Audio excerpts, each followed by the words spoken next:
Դոնալդ Թրամփը Truth Social-ի էջում հայտնել է, որ ոգեշնչող եւ արդյունավետ քննարկումներ է անցկացնում Մերձավոր Արևելյան համայնքի հետ օրակարգում է Գազայի հատվածում իրավիճակը։ Ինտենսիվ բանակցություններն արդեն 4 օր եւ կշարունակվեն, որքան անհրաժեշտ լինի վերջնական համաձայնագրի հասնելու համար։ Տարածաշրջանի բոլոր երկրները ներգրավված են, Համասը եւ Իսրայելը քաջատեղյակ են այս քննարկումների մասին, մանրամասնել է ԱՄՆ նախագահը։ Սպիտակ տան ղեկավարի խոսքով բոլորը ոգևորված են եւ ցանկանում են անցյալում թողնել խավարի ժամանակաշրջանը։ Պետք է վերադարձնենք պատանդներին եւ հասնենք մշտական խաղաղության, շեշտել է Թրամփը։ Ավելի վաղ նա հայտարարել էր, որ մոտ ապագայում Գազայի հարցով կարող է համաձայնագիր կնքվել։ ԱՄՆ նախագահը նաեւ հավատացրել էր, որ թույլ չի տա Իսրայելին բռնակցել Հորդանան գետի արևմտյան ափը։ Իսրայելի վարչապետը սակայն 3 ՄԱԿ գլխավոր վեհաժողովում ունեցած ելույթում նախազգուշացրել է, դեռ չեն ավարտել։ Նեթանյահուի խոսքով Համասի մնացորդները թաքնվում են Գազա քաղաքում եւ ցանկանում են կրկնել հոկտեմբերի 7-ի վայրագությունը։ Նա կոչ է արել Համասին ազատ արձակել գերիներին եւ վայր դնել զենքը, նաեւ կրկնել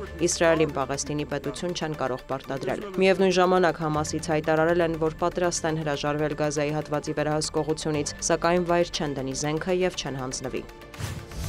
Ատոմային էներգիայի միջազգային գործակալության գլխավոր տնօրենը հայտարարել է, որ կառույցը որևէ ցուցիչ չի հայտնաբերել, որ Իրանը բարձրացնում է ուրանի հարստացման մակարդակը։ Իրանական միջուկային ենթակառուցվածքի օբյեկտներին հաստված հարվածներից հետո որոշ ցենտրիֆուգներ պահպանվել են եւ Իրանը տեսականորեն ունի ուրանի հարստացման հնարավորություններ, սակայն քիչ հավանական է, որ երկրի իշխանությունը դրանով զբաղվի հիմա, միջազգային լարվածության պայմաններում, հավելել է Ռաֆայել Գրոսին։ Նա համոզմունք է հայտնել, որ միջուկային ծրագրի հետ կապված իրավիճակն անհրաժեշտ է կայունացնել դիվանագիտական միջոցներով։ Ավելի վաղ Իրանի հոգևոր առաջնորդ Այաթոլլահ Ալի Խամենեին հայտարարել էր, որ լուրջ առաջընթաց ունեն ուրանի հարստացման ոլորտում, սակայն միջուկային զենքի կարիք չունեն, կանգ են առել 60% հարստացման վրա, ինչը բավական է երկրի ներքին կարիքների համար։ Նա հավելել է, որ Միացյալ Նահանգների հետ բանակցություններն էլ ոչ մի օգուտ չեն բերում Թեհրանին, եւ Իսլամական Հանրապետությունը չի ընկրկի արտաքին ճնշման առաջ։ Եթե ներկայացվի մեր երկրի շահերը հաշվի առնող ողջամիտ եւ արդար ծրագիր, մենք կընդունենք այն, շեշտել է Խամենեին։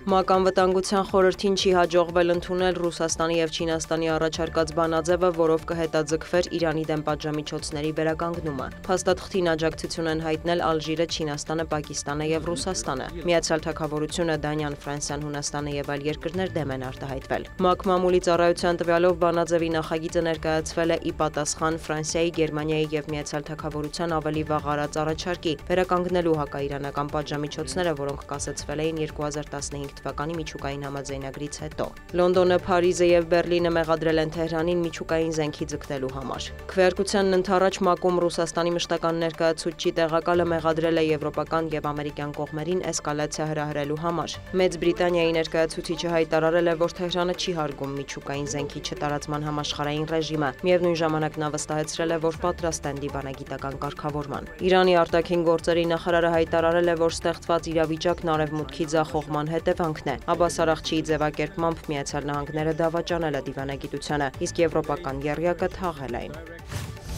Ալեքսանդր Լուկաշենկոն Վլադիմիր Պուտինի հետ 5 ժամ տևած բանակցություններից հետո մի շարք հայտարարություններ է արել։ Բելարուսի նախագահը անդրադառնալով ռուս-ուկրաինական հակամարտությանը կոչ է արել Վոլոդիմիր Զելենսկուն նրա ձևակերպմամբ հանգստանալ եւ չսպառնալ Մոսկվային եւ Կրեմլին հարվածներով։ Պուտինը շատ լավ առաջարկ ունի Ուկրաինայի համար, որն արդեն փոխանցել է Դոնալդ Թրամփին Ալյասկայում։ Ամերիկացիները դրական են արձագանքել, պնդել է Լուկաշենկոն։ Նա հորդորել է Կիևին ընդունել Ռուսաստանի առաջարկը, այլապես իբր կկորցնեն ամբողջ Ուկրաինան։ Բելարուսի նախագահը հավելել է, որ կցանկանար զրուցել Վոլոդիմիր Զելենսկու հետ, քանի որ ասելիք ունի։ Նրա խոսքով եկել է խորհրդակցությունների ժամանակը։ Ռուսաստանի, Բելարուսի եւ Ուկրաինայի առաջնորդները պետք է նստեն եւ համաձայնության գան հակամարտությունը դադարեցնելու հարցում։ Եթե դա չարվի, վատ կլինի բոլորի համար, եզրափակել է Լուկաշենկոն։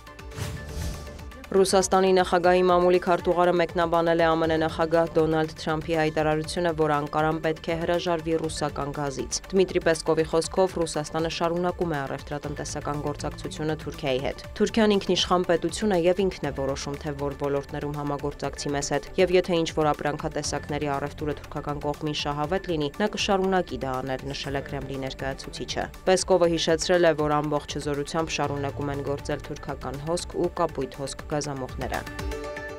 Դիանա Գասպարյան, լուրեր։